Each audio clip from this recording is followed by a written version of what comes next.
but I needed that. I won't bother telling you to catch your breath. Whatever brought you galloping back to us, I assume it's urgent. Quite. Without further ado, then. After the successful uprisings in Doma and Alamigo, rebels in several other provinces were inspired to follow suit. Unfortunately, they did not fare quite so well. The Dalmascans paid the heaviest price. For their defiance, the Emperor made a show of razing their capital to the ground, prompting many of their neighbors to abandon thoughts of resistance.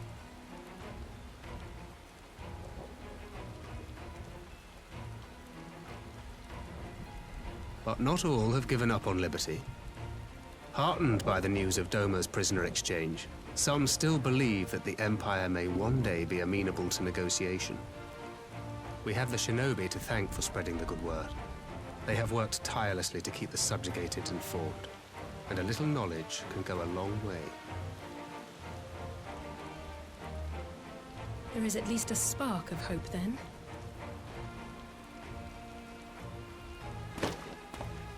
A spark in want of kindling, yes. The Alliance has already begun supplying materiel to resistance movements abroad, many of whom would otherwise struggle to continue the fight. The support effort has been led by the Sultana and the Elder Seedseer, who have both seen enough Alamigan refugees to know the consequences of oppression. And for their troubles, they have quickly earned a reputation as folk heroes in certain corners of the Empire. That is all for the provinces. As for the Garlean motherland itself, our friends the Populares have suffered something of a setback, I regret to say. Talk is rife that Doma has summoned a primal, and the Empire's more liberal voices are being drowned out in the fearful clamor for retribution. And who do they think orchestrated this summoning? Oh, any but those truly responsible. Xenos has seen to that. Speaking of whom, the Crown Prince is recovering remarkably well. Well enough, in fact, to enable him to personally tour the provinces, putting the fear of the Emperor into the hearts of any would-be dissidents. He walks in plain sight, and none suspect him. Then it's as we feared. Yes. An Ascian wears his skin.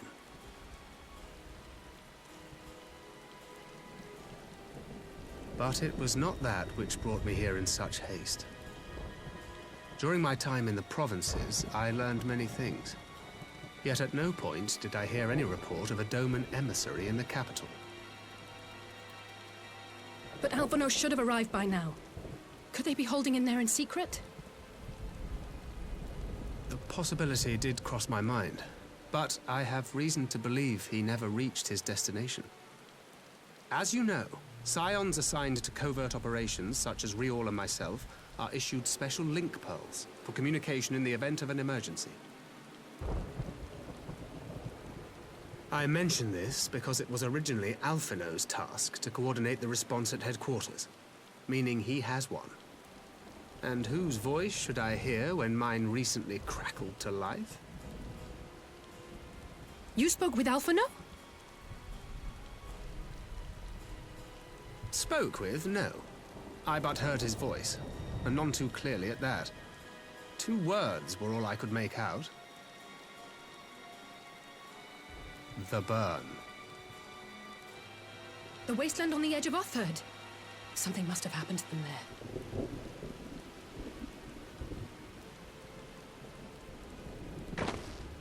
There's no time to waste. We must make for the burn at once. I had a feeling you might say that. And? I can't very well sit around here drinking tea if Alphino's in trouble. You said yourself that this link pill was only to be used in emergencies. So I'm going, and that's the end of it.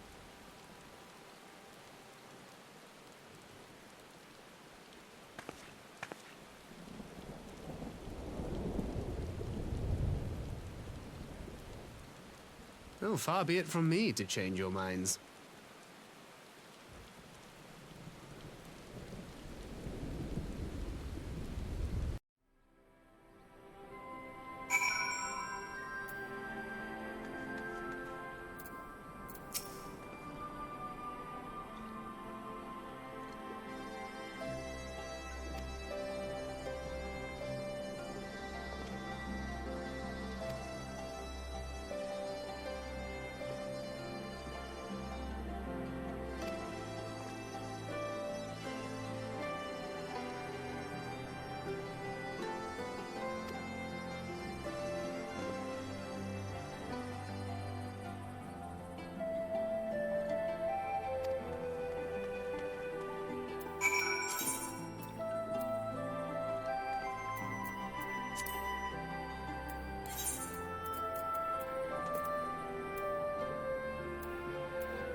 Make ready, friends! We are come to the burn!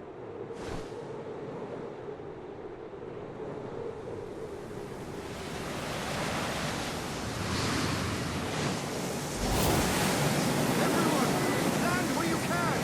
We must wait out the storm!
Ah, there you are.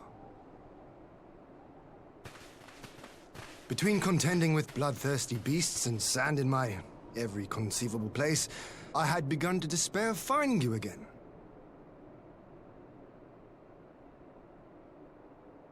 Do you recognize the crashed ship over yonder?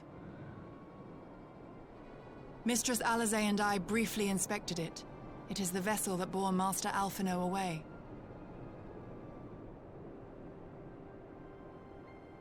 But there was no sign of him, nor of Maxima and his people.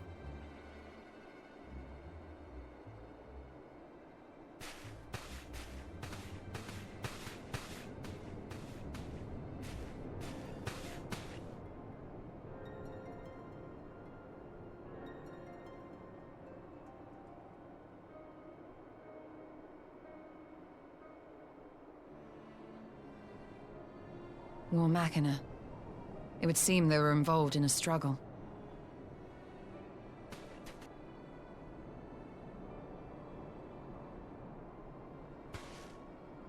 There may be clues. We should split up and search the area.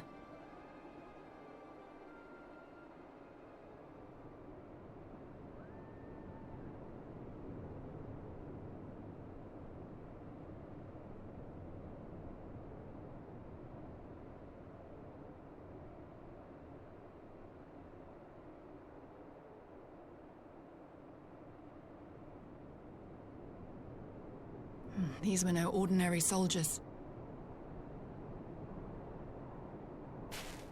Over here!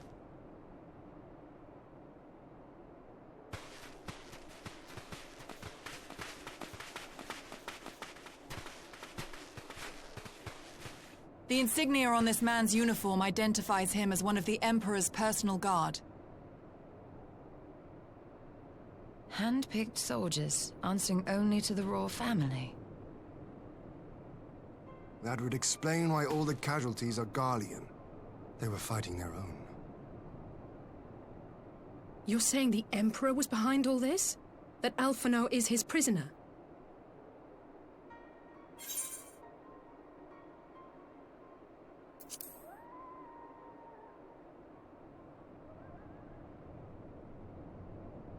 Aye, we must not jump to conclusions. Besides, Alphino is more than capable of looking after himself, is he not?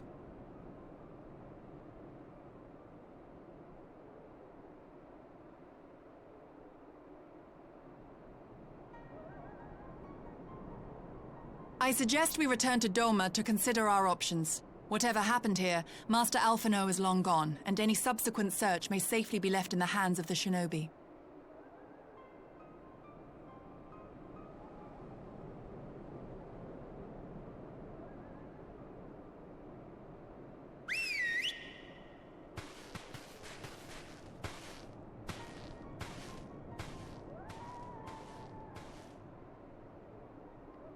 Where in the world are you, brother?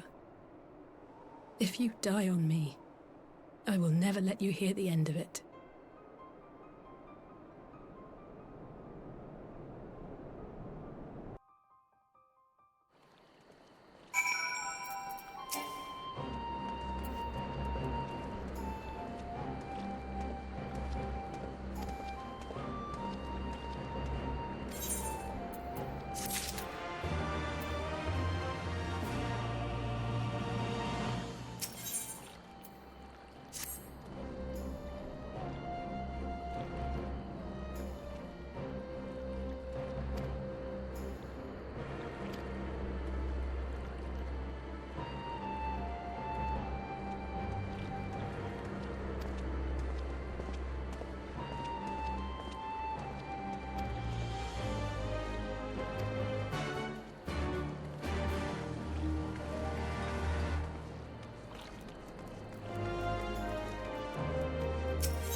Lise!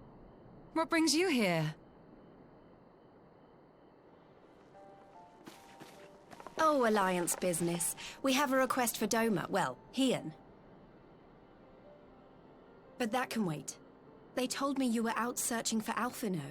Did you manage to pick up his trail?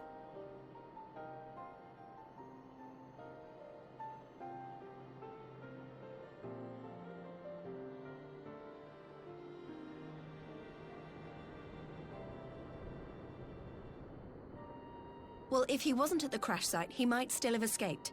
We have to keep searching. And we will. Alphino embarked on this journey as an emissary of Doma, and I hold myself responsible for his safe return. I will have our shinobi in the provinces search for him as a matter of urgency. Chin up, Alize. You'll get to admonish your brother for his recklessness yet.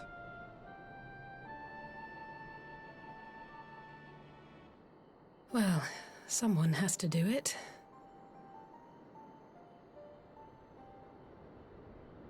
I'm sure he's going to be fine. There is one thing I'm not sure about, though. You said it was the Emperor's personal guard that attacked Alphino's airship. But the Popularis would never have been able to arrange the prisoner exchange without Varys' blessing. So why would he sabotage his own mission? They may not have been acting on Varys' orders.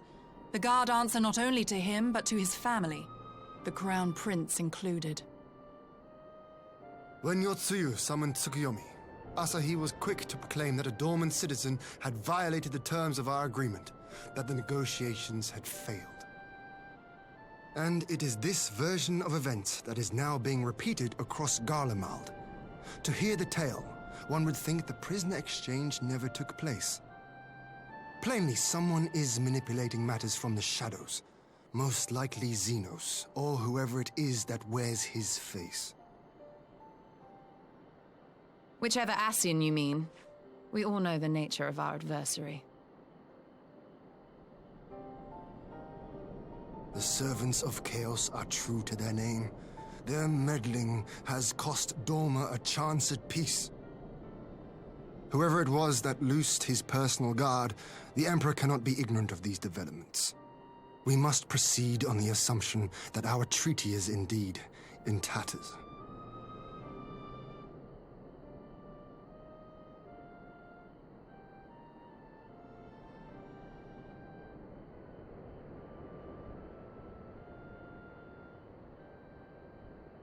But come, Lise. You have journeyed far.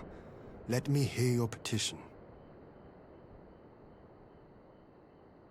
Right. So the big news is that Alamigo has agreed to join the Eorzean Alliance. To make it official, and discuss where we all go from here, the leaders of the 5 nations are planning to hold a meeting, and we were hoping you might come too. We've already seen what we can achieve when we work together, and the Alliance hopes to work even more closely in future.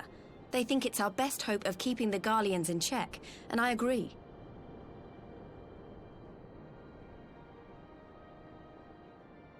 As do I. By coordinating our efforts in the east and west, we may be able to discourage them from committing their forces to a single front. I accept your invitation. I must, however, ask for time to attend to some pressing matters here. In light of recent events, the risk of Imperial reprisals is greater than ever, and I would not leave Doma unguarded. Ere I depart, I must shore up her defenses. Understood. I'll let the Alliance know. We'll wait to hear from you before setting a date. The meeting's to be held at the Royal Palace in Alamigo, incidentally. Do you remember the way? Well enough. Please assure my hosts that I will not keep them waiting any longer than I have to. Consider it done. And thank you for agreeing to come. If we all put our heads together, we're sure to find the best way forward. For everyone.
If we are to ready ourselves for invasion, we shall need manpower, provisions, and time, all of which are in notably short supply.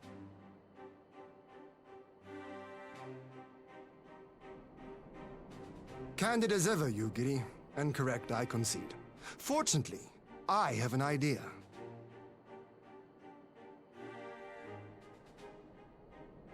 'Tis plain no single nation can stand against the might of the Empire. And it was only with the aid of others that Dorma succeeded in winning her freedom. So, I mean to take a leaf out of our Eorzean friends' book and form an alliance of our own.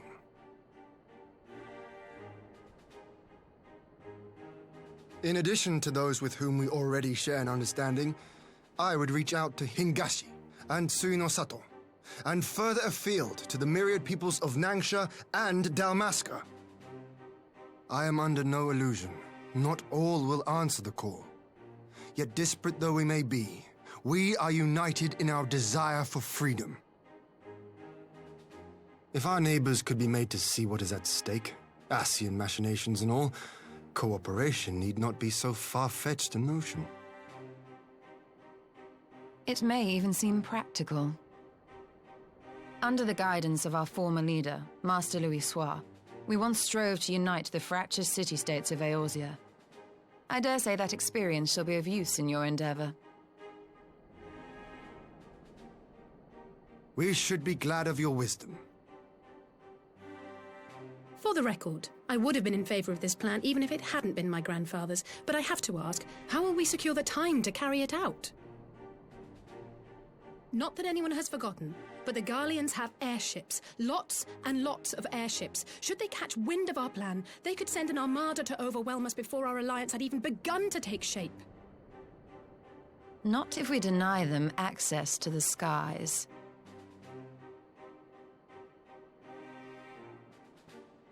During our time in the Burn, the Warrior of Light and I chanced upon some Allagan ruins. Oh? As such ruins go, they were not particularly unusual. But something about the surrounding land struck me as odd. Faint though it was, its ethereal residue was uncannily similar to that of Azizlar. Identical, in fact. For locations so far removed to share a single etheric signature is all but impossible. I conclude, therefore, that the Allagans created the floating continent with land taken from the Burn. While that is a most intriguing theory, I fail to see what relevance it has to Dorma's defense.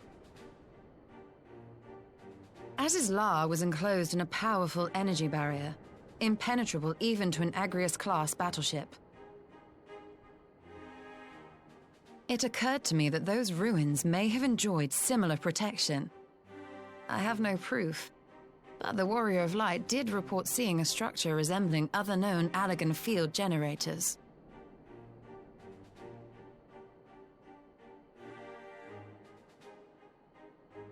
All right.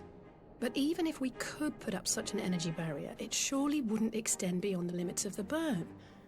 So what's to stop the Garleans flying around it?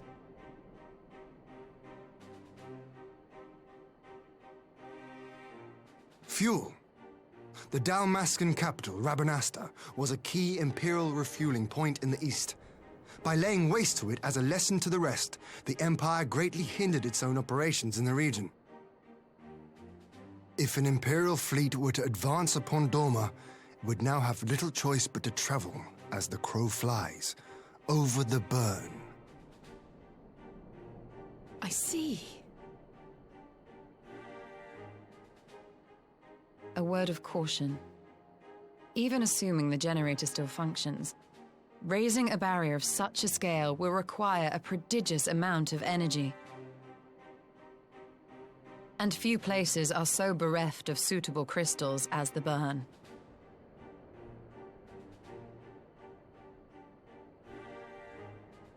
A source of energy. Tell me, did the Allagans make a habit of launching things into the sky?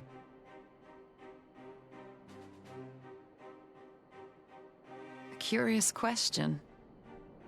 Besides Azizlar, I know of only one other notable instance. The Red Moon Dalamud, whose fall triggered the calamity. Just the 2 occasions, you say? Then I believe I may have a solution to our energy problem. You do? I may. To find out for sure, we would need to visit the Azim Steppe. Which would, I now see, present the perfect opportunity to discuss an alliance with the Zayla tribes. How very neat. What say you then? Shall we see whither this road leads?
I will never tire of this vista.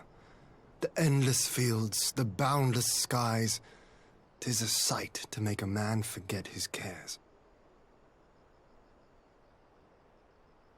But not his purpose, I trust. Might this be a fitting moment to tell us what we are doing here?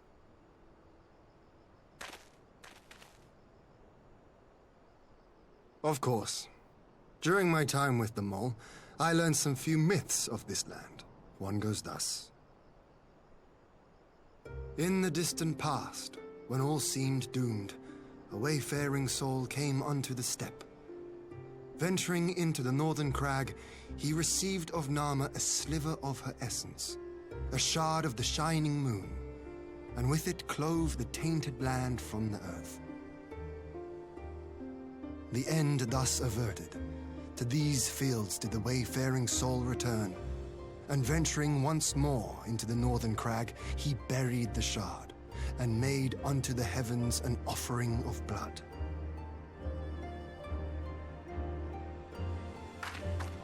A tainted land cloven from the earth and an offering of blood to the heavens. Azizlar and Dalamud. That was my thinking, yes. And you believe that yonder mountains hide an artifact possessed of sufficient power to raise Azizlar up to the heavens?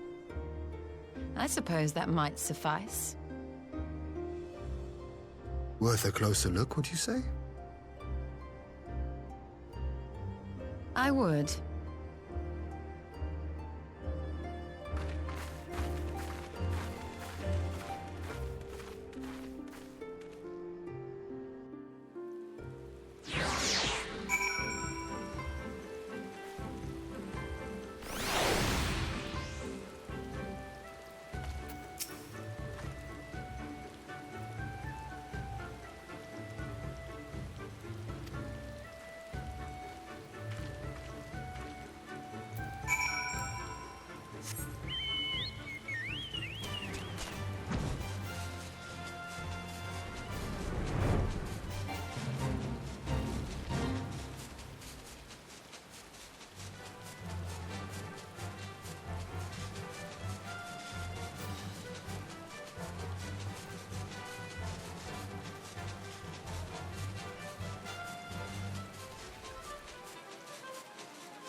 Such an abundance of ether.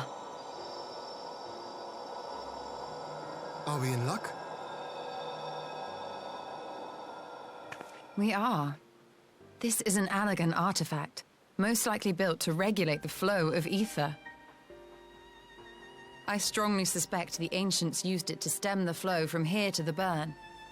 That would explain how they were able to untether what became Azys La from its surroundings.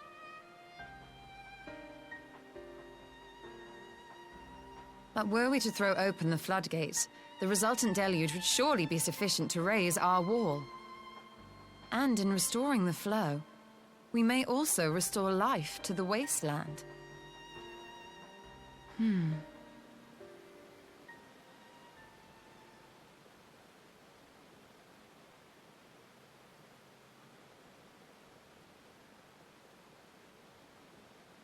What is it? While the device itself harbors a surfeit of ether, the opposite is true of the surrounding area.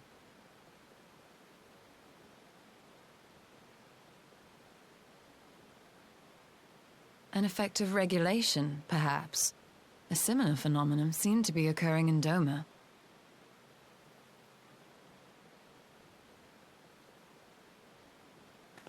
Whatever the explanation, the answer will not reveal itself here. We have seen what we needed to see. Let us return to Mol Ilo.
Yes!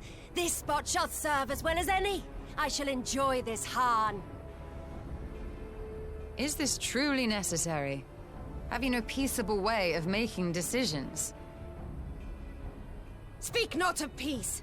You stand before proud warriors of the Dathal. In the heat of battle do our souls burn brightest. We lay low the strong that we may rise higher. That is our way. The way of might. There is no other. Oh, they do not want for conviction.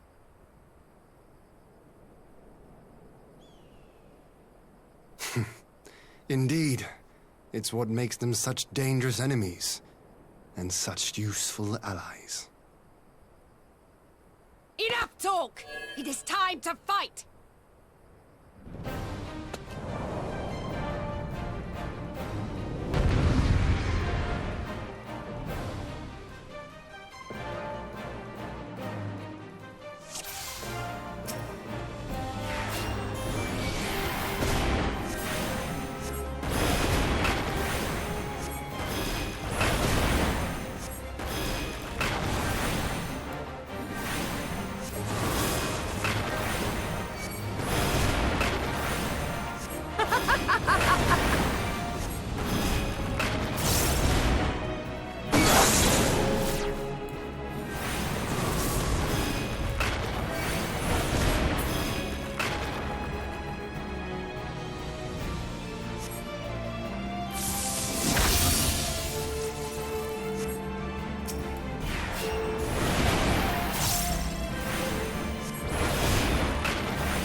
Do our souls sing!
In death do our souls sing!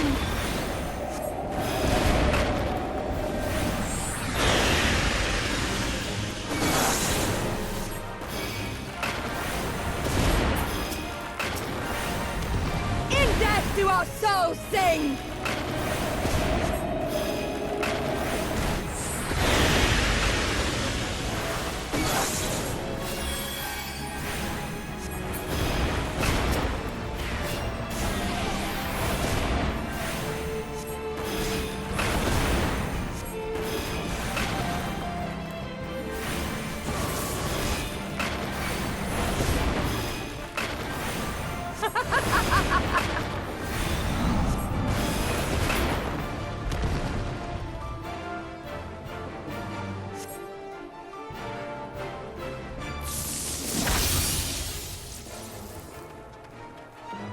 How it burns!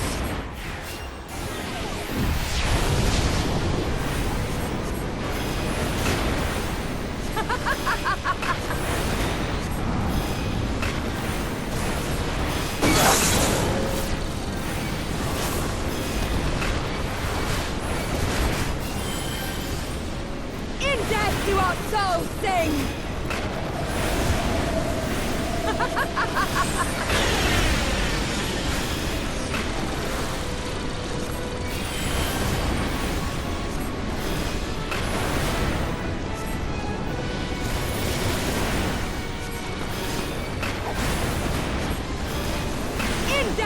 our souls sing!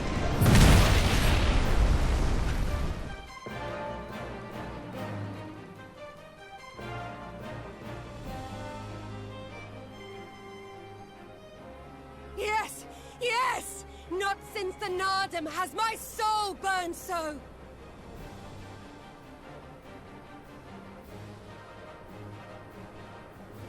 Come! We have only just begun.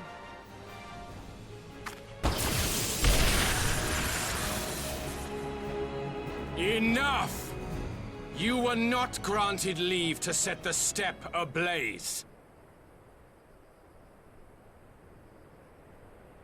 Well, well, the sun has come out to play.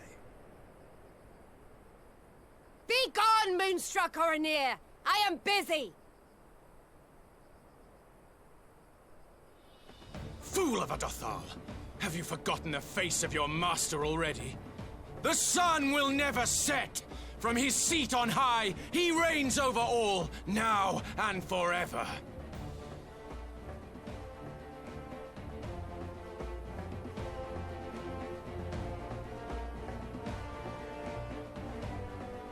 Yet what should he find here but a battle to determine the fate of the steppe? A battle waged without his blessing. This will not stand. You, Doman! You who come to petition the warriors of this land, forget that all Nama's children are wards of the Oranir. As first among my brothers, your petition is mine alone to judge.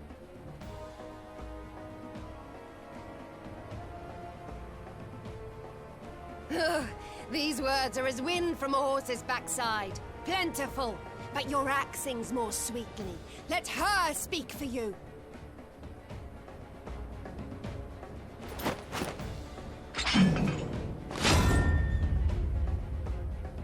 Insolent child. You will learn your place!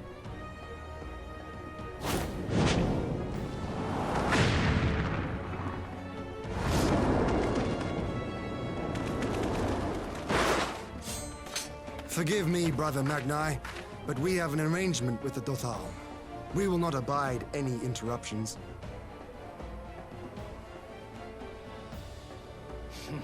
So be it.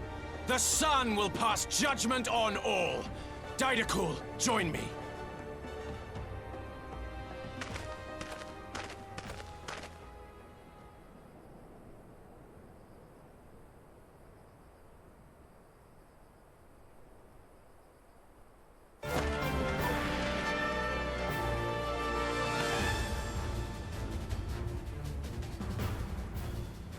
The sun is in good company. We may dance alone.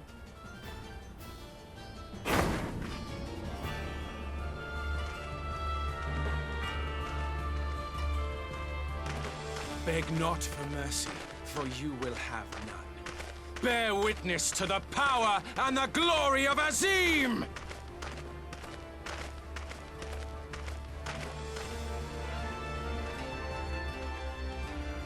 Constantly at each other's throats like rabid dogs. Gods, I'm turning into her. I have not the patience for this. But if we must fight, let us at least be brief. Come.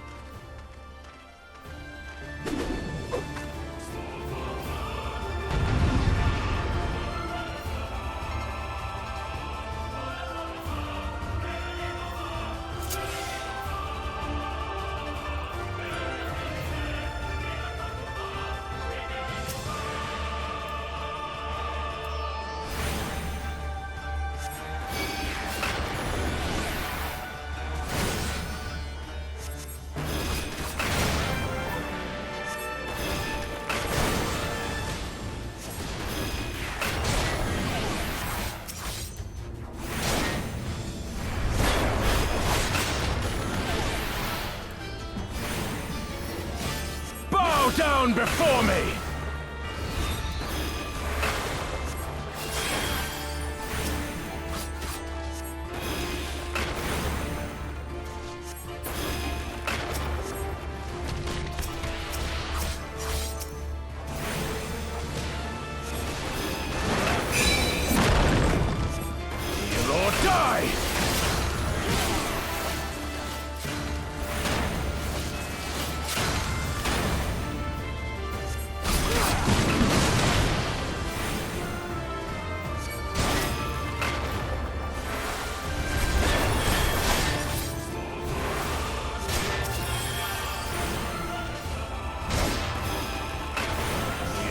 die!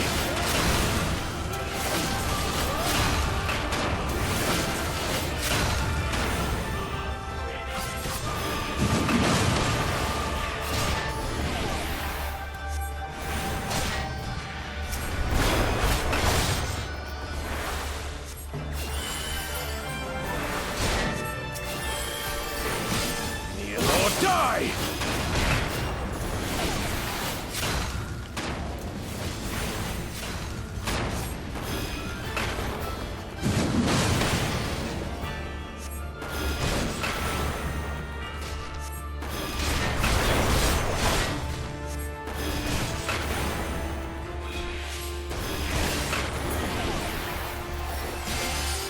Bow down before me!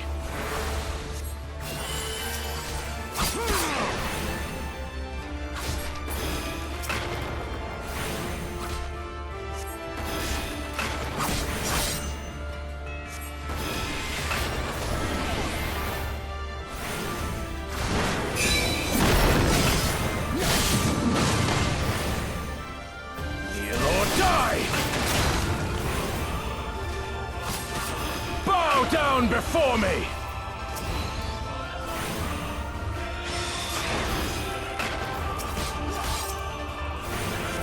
Tremble before the sun!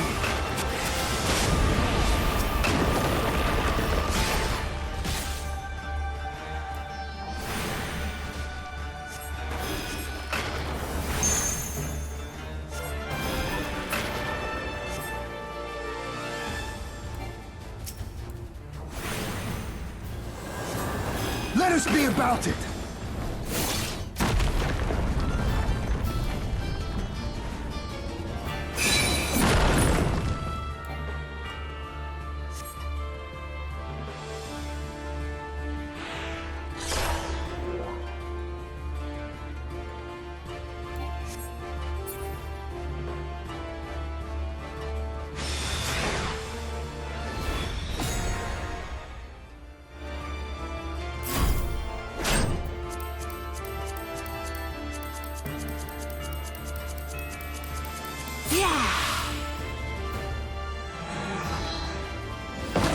Aoife! To me!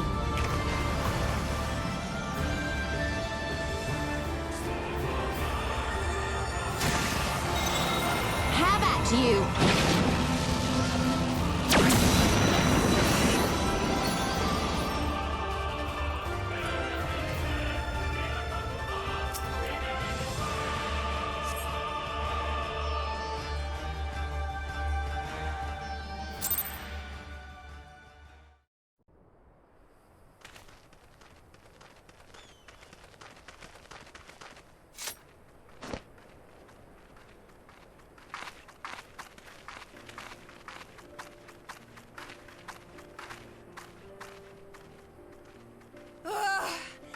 Never have I felt such bliss in defeat.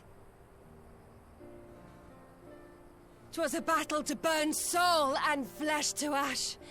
We Dothal will lend you our strength as promised.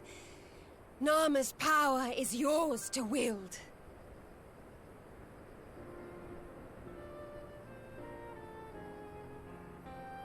What does the sun say to that?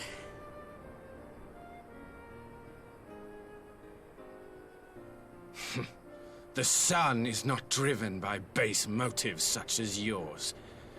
But they have been judged and found worthy.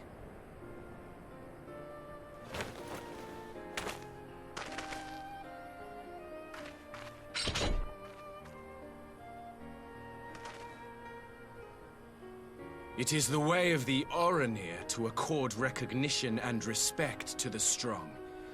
You have made sufficient proof of your strength. The sun shall answer your call. You have our thanks. We are glad to call you allies.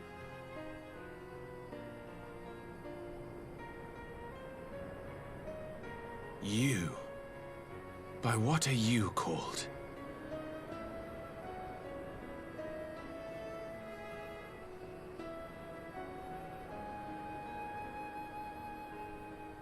Y'shtola. Why? Are you my Nama?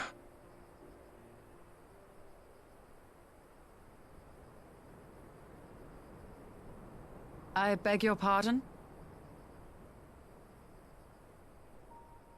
In battle, you shone with all the majesty of the full moon's light. Your healing touch, the embodiment of the Dusk Mother's love.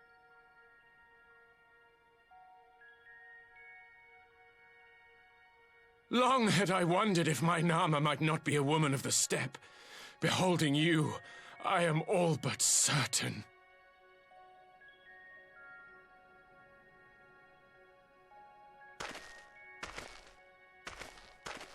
Now, look into my eyes. Could it be? Could you be?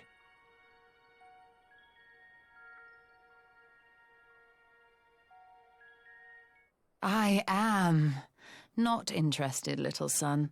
Try again when you've become a man. Little?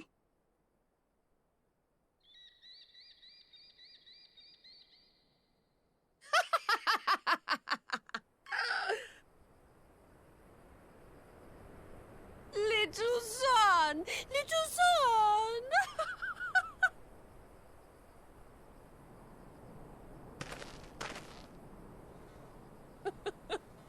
Does it pain you, little son?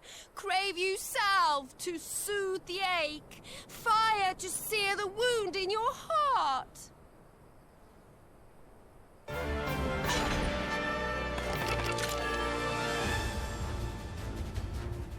We have wasted enough time here. Siren awaits for word of our success.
Did it work?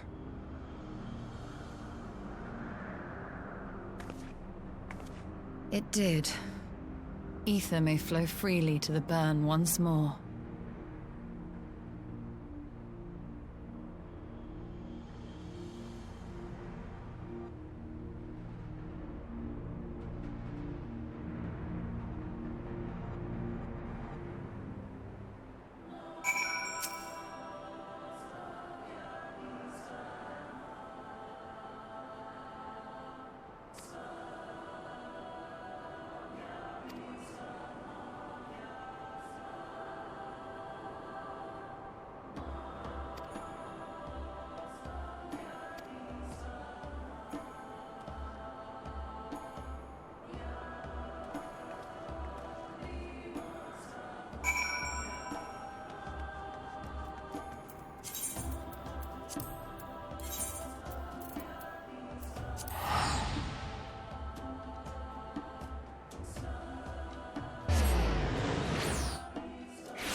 Mistress Lys, Commander Aldin, it gives me great pleasure to formally welcome the city-state of Alamigo to the Eorzean Alliance. The pleasure is ours, Your Grace. I know I speak for all Alamegans when I say that we are glad of this chance to stand with our comrades of the Alliance. And we, for our part, are glad indeed to be able to welcome friends both old and new.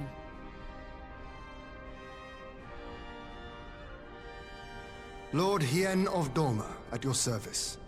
Pray, accept my heartfelt thanks for your generous invitation. Nay, 'tis we who must thank you for journeying so far. And 'twould be remiss of me not to acknowledge the part the Scions of the Seventh Dawn have played in bringing all of us together. In times of great unrest, you and yours have been our constant companions, without whom we would not be here. With apologies to Lord Hien and Mistress Alize, it occurs to me that we have not gathered in this way since that fateful day in Uldar. The day I lost my arm and my freedom. As I lay in my cell, never did I dream that I would one day be given the chance to represent my homeland at this council. I would not even be alive had you not plucked me from the jaws of death. You, Yugiri, and Alphino. Would that the lad could be with us.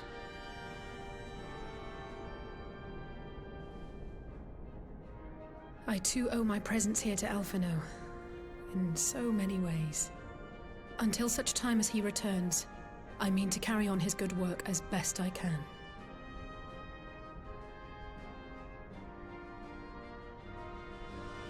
Come, friends.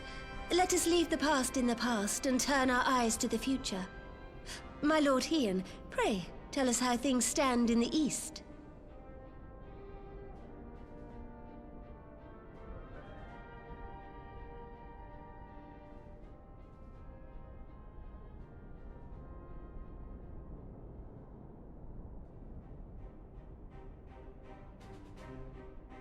Having heard the rumors of dissent in Garlemald, I dared to dream of a peaceable solution. The Empire will not so easily change its ways. If the Garleans have a mind to take back Doma and Alamigo, we'll be hard-pressed to stop them, even with the might of 6 nations. But while we lack the strength to fight the tide, a course may yet present itself, if we read the winds aright. The winds suggest but one course to me. One which leads from the sea unto the river and thence to the source of all our woes. The Ascians. Indeed. All here have felt their blighted touch. It was the bringers of chaos who nurtured the Archbishop's tyrannical ambitions. They who bestowed upon him the secrets of summoning, as they have so many others before and since. And while they remain, we shall know no peace. Our objective is clear. The question is how to achieve it. That our enemy parades about in Xenos' skin poses problems in itself, but ere we get to them, how are we to infiltrate the Empire and get close enough to strike?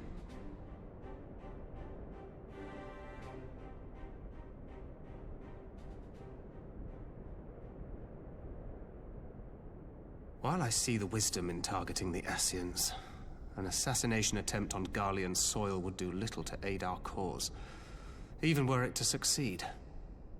It's time we used our enemy's preferred tactic: subterfuge. You have an idea? Speak your mind, Master Thancred. None here know the enemy better than the Scions, and you mayhap best of all.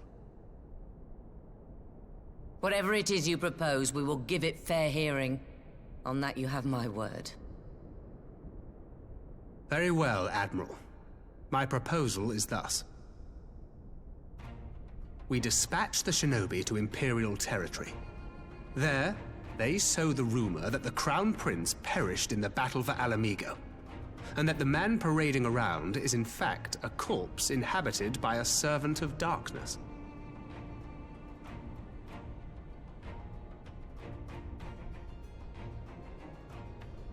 Well, it does have the ring of truth about it. And were the Garleans to learn that their future ruler is a puppet, the Empire would be shaken to the core. But at the risk of sounding stupid, would they actually believe such an unlikely story? I didn't. Ordinarily not. But prior to his miraculous recovery, rumors of Xenos' death had already begun to circulate around the Empire. Ultimately, however, what the masses believe is not our chief concern. Our true objective is to create an opening for rival factions within Garlemald to exploit. Just as a war of succession erupted in the wake of Emperor Solus's death. A war which raged until but recently, plunging the Imperial House into disarray as nephew and uncle grappled for the throne. It is no coincidence that one of Varus's first acts as Emperor was to name Xenos heir apparent, family feuds being so tiresome when armies are involved. Not all welcomed his choice of successor, however. There is no shortage of individuals who aspire to the throne, who would jump at any chance to seize power. The news that Xenos is not only dead, but a puppet to diabolical forces, would be too enticing to ignore. The Empire would not be quick to recover from a second war of succession. I am no stranger to infiltrating Imperial territory. With a team of operatives gathered from among the Alliance's finest, the plan should have a reasonable chance of success. Doma already has shinobi in place throughout the provinces. We stand ready to act, and act we must. What say you all?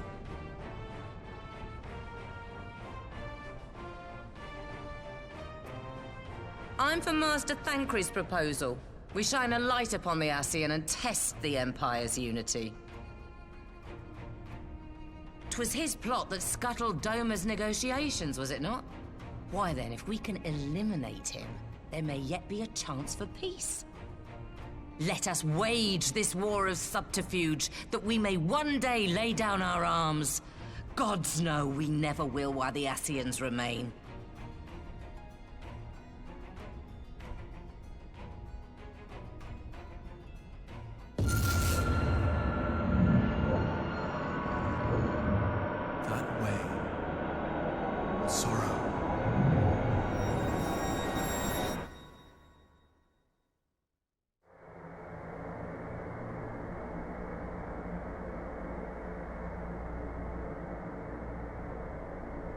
History must be changed.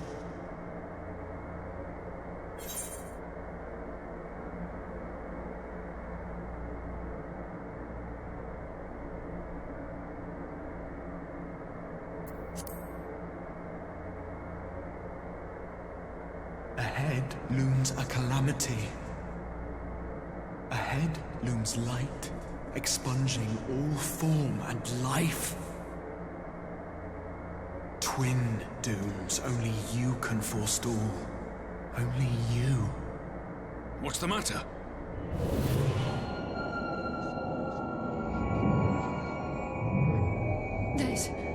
There's a voice. Spies in our midst? Nay, I sense no such presence. Let expanse contract. Eon become instant. Throw wide the gates that we may pass.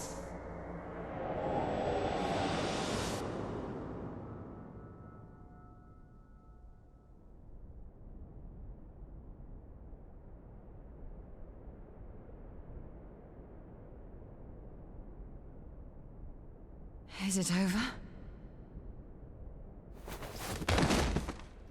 Master Thancred!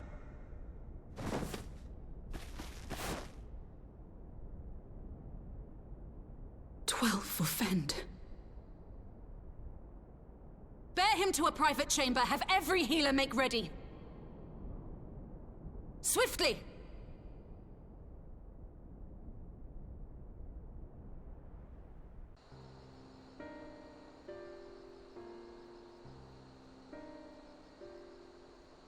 Master Thancred remains in slumber.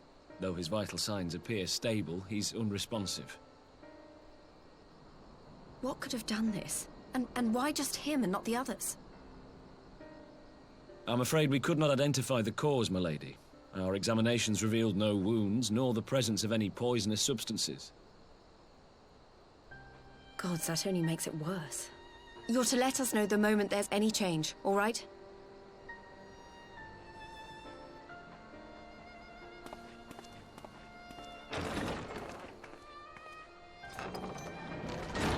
Thank you for coming. Knowing Thancred, he would apologize for being otherwise engaged at so crucial a juncture. In gifting us a course of action, Thancred sowed the seed of all that is to follow. We have but to nurture it as best we can. To him, I would say, rest easy, that he may wake to enjoy the fruits of our labors. Now, the matter of the mysterious voice must not be forgotten. Will you tell me exactly what happened? Alize and I heard a voice in the moments before Thancred collapsed. It was accompanied by a severe headache, as if something were clutching at our minds. Did you experience the same thing?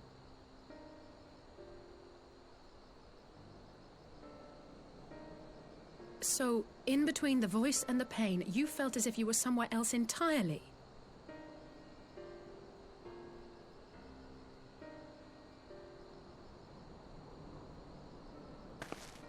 Your testimony confirms my suspicion.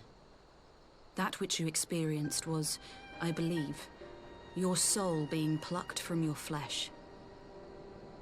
Called. Called?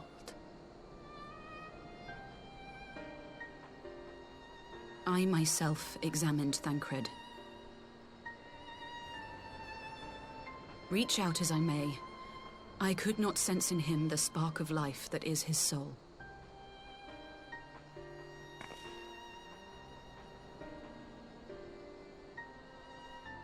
That Thancred alone was stricken so is likely due to his heightened sensitivity to the effects of ether, a consequence of his prior possession by the Ascian Lahabrea.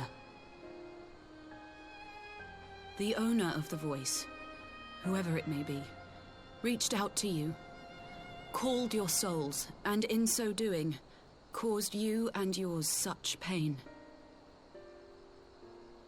But if that's true, where exactly are we being called to? I know not. Yet one thing is plain. Whoever waits for you on the other side is possessed of a power unlike any I have ever known.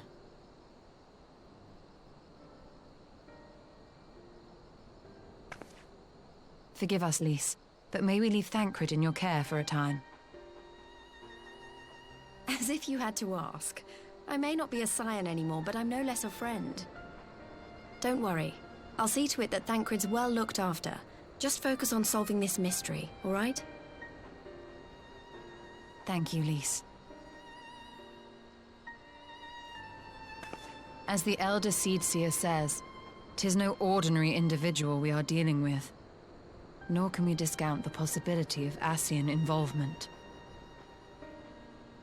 Whoever or whatever is behind this, the sooner we find out, the better.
Urianger! God, it's good to see you.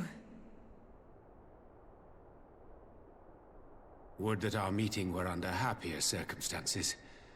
I judged the voice sufficient cause for concern even before you sent word of its effect on our comrade.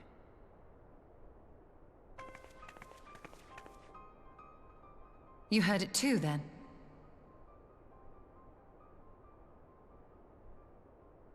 Aye. And all but certainly at the selfsame instant. Alas, pained as I was, I could make little sense of what few words did then reach mine ears.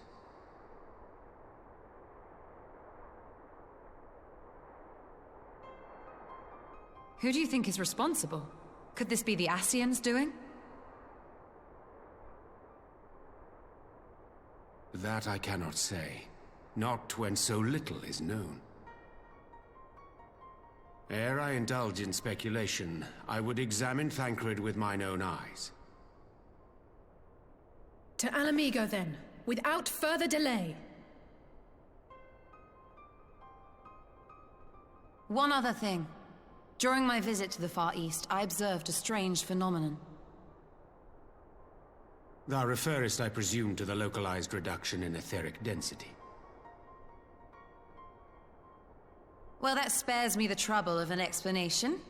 Yes, I noted precisely that at two apparently unconnected locations. I take it the phenomenon is not limited to the Far East.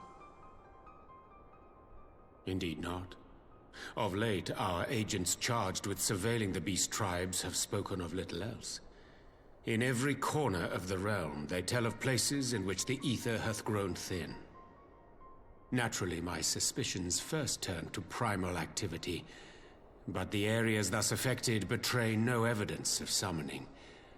I must confess to being quite perplexed. If the same phenomenon is being observed in multiple locations on opposite sides of the world, we may safely discount regional factors. Needless to say, this warrants further investigation. Indeed, I shall make it my task to...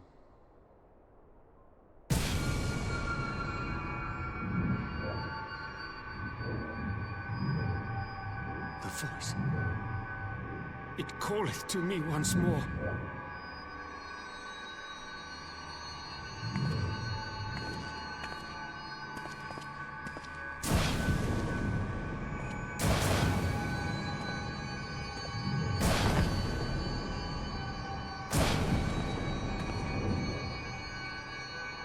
I hear it too.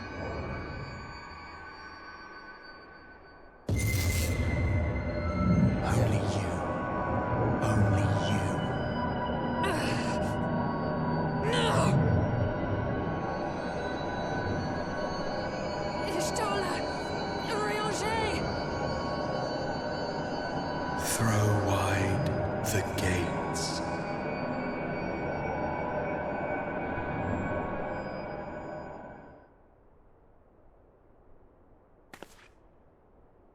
No! No, this can't be happening!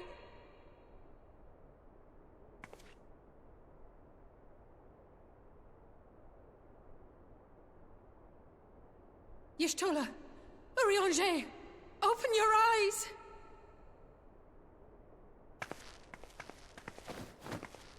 Open your eyes, I beg you! Say something! Anything! Not again. Please, not again.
Here he is, my lady.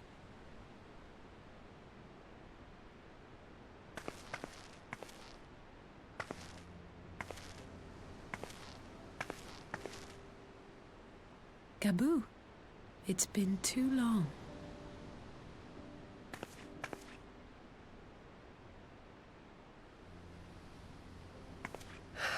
I'm afraid there's been no change. If he can see or hear us, he has given no sign. I see. You're still fighting. I'm proud of you.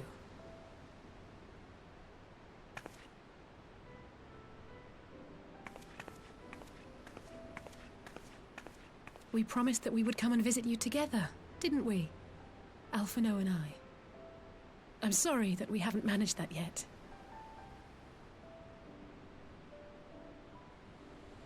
You know, with the three of us like this, does it not remind you of that night? Of the stars beyond count twinkling in the heavens?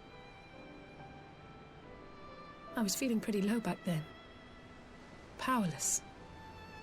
But I knew that my brother was close by if I needed him, and that the others would be waiting for me back at the Rising Stones. Not like now.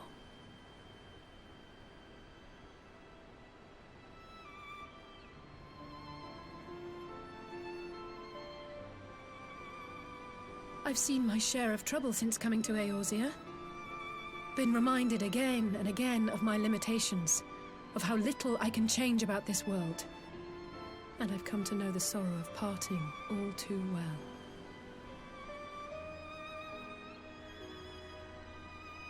But to have the people I hold dear struck down before my eyes, and be powerless to help them, that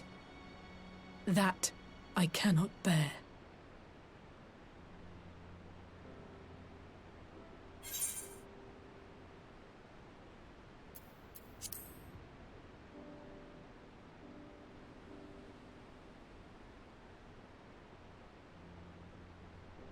No, I don't. You're right.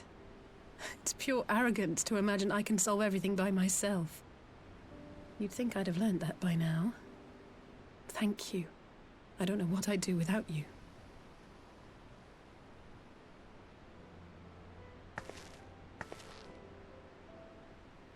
Well, that's more than enough brooding for one day. Come on. We have friends to save.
The populares no longer present an obstacle. Now is the time to bring the Empire's might to bear. A word from your Radiance is all it takes. But one word, and the Imperial army will fall upon Alamigo as a pack of bloodthirsty wolves and tear that feeble nation apart.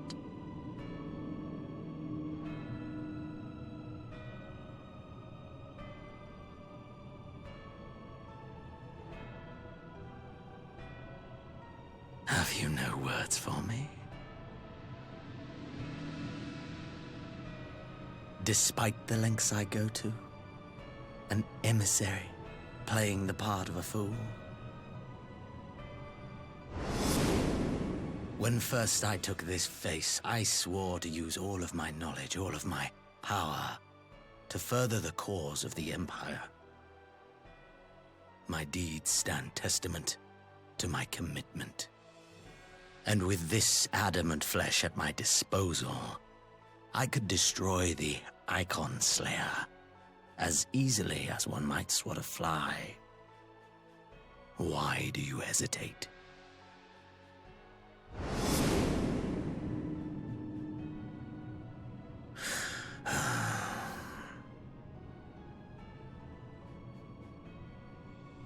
Our enemy is resourceful. Though victory is certain now, it will not remain so indefinitely. Deliberate if you must, but be quick about it. We'll speak again when you have unburdened yourself of doubt. Until then, I take my leave, Father.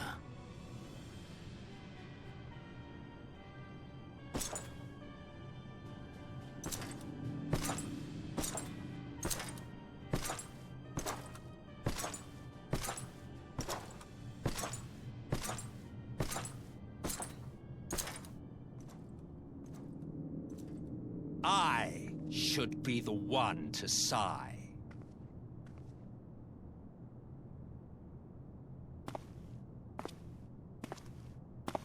I played my part to perfection. I had earned my rest, and then, thanks to La Habrea's crowning act of idiocy, our favorite emissary sees fit to summon me back. Elidibus was ever a warrior. A most tiresome trait, would you not agree?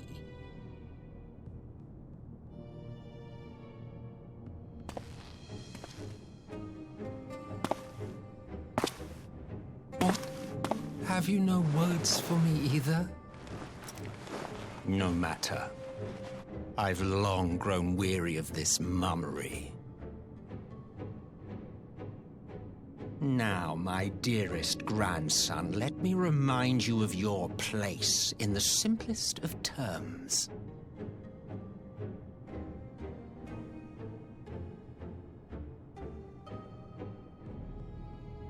You do not make judgments, you administer them. Swiftly and to the letter. Naught else is your concern. Elidibus may be an insufferable bore, but he is no fool. His choices as emissary seldom err.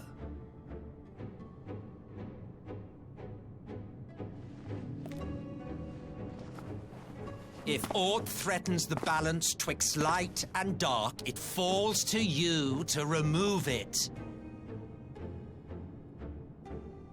Be it by your own hands or by your armies, you have ample means at your disposal.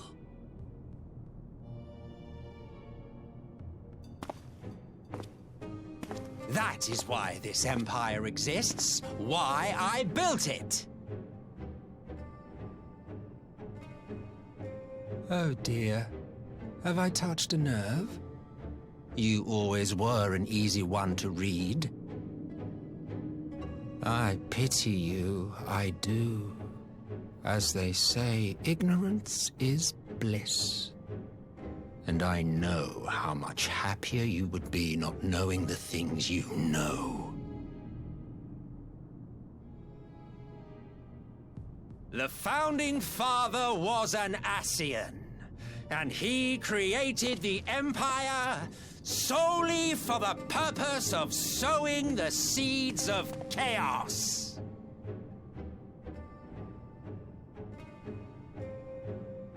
Don't take it personally. I merely do my duty. To bring about a calamity requires no small amount of power, and there is no surer way to obtain such power than by collecting powerful pawns. To that end, I have labored long and hard, and I must say I am quite pleased with my handiwork, paltry though it seems in comparison to Alag.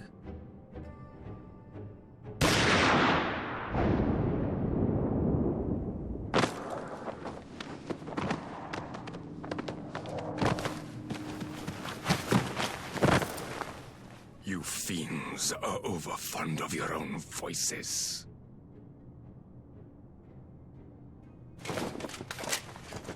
Mark me, Ascian. Man is the master of his own destiny.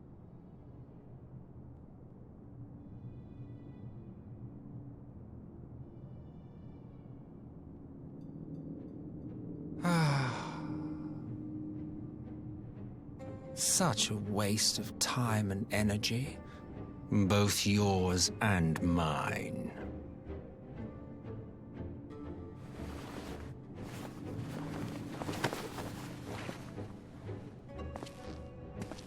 Lest you forget you are Emperor now. If you wish to spout drivel about man's destiny, save it for the masses. It will serve to give them a sense of purpose, and you pliant pieces for the game.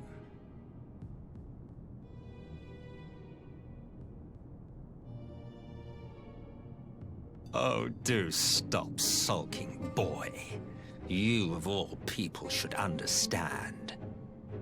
Ours is a struggle to restore both mankind and the world to their rightful state.